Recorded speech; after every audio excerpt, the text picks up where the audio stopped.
en cette période de confinement. Franchement, force à nous, c'est pas facile, je le sais, je sais. Mais voilà, aujourd'hui, je reviens vers vous, comme vous avez pu le voir en description, pour vous montrer comment préparer des frites de patates douces. Quand je me rends dans des fast-food et qu'on me sert des frites de patates douces, franchement, je trouve ça super, mais super bon. Et c'est à partir de là, en fait, que j'ai vraiment kiffé ce mélange sucré-salé. Moi, quand je mange quelque chose dans des fast-food et que je kiffe, je me dis c'est mort. Il faut que je sache le faire à la maison. Ayez cette mentalité, vous verrez. Je vous laisse avec la suite de la vidéo. C'est parti! Alors, pour cette recette, vous aurez besoin bien évidemment de 3 patates douces, de l'huile d'olive, du paprika et du sel.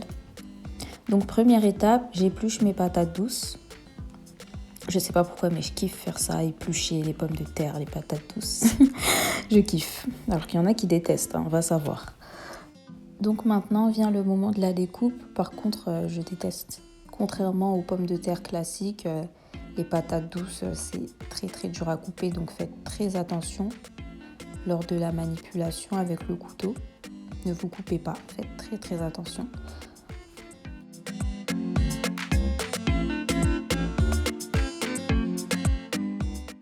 Je vous montre bien chacune des étapes de la découpe, histoire que vous ayez une belle forme de frites à la fin.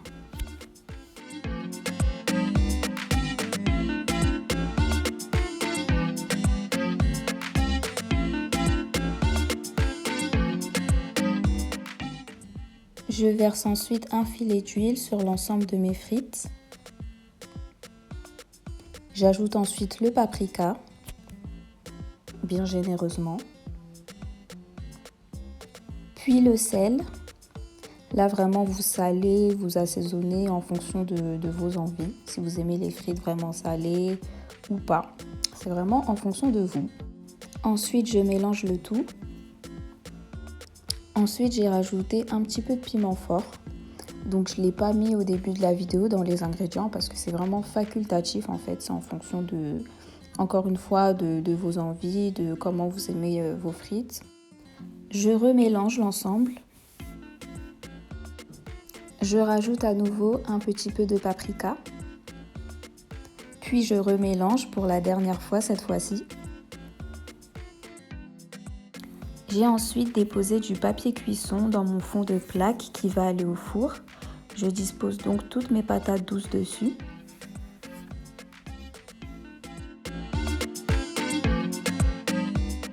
Concernant la cuisson, j'ai décidé de les faire au four, mais vous pouvez très bien les réaliser à la friteuse. Donc du coup, je vais enfourner pendant environ 15 minutes à 180 degrés. Mais je vous conseille de surveiller la cuisson parce que ça cuit énormément vite. Donc en fonction de votre four, ça va être plus ou moins rapide. Donc n'hésitez pas à surveiller à plusieurs reprises et à les retourner si besoin. On passe maintenant à l'accompagnement. Donc ici, j'ai choisi une viande basse-côte avec 2 oignons, du bouillon de poulet granulé, du poivre blanc moulu, de l'arôme magie, de la muscade moulue et de l'huile. Donc premièrement, je verse une cuillère de bouillon de poulet.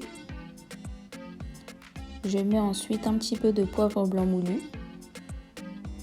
J'ajoute ensuite de la muscade, puis de l'arôme magie.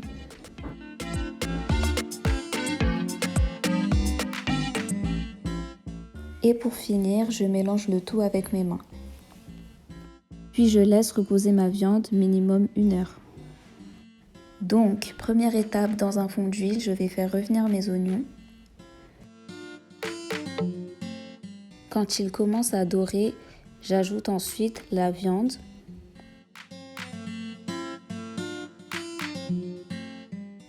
Puis je vais laisser cuire le tout.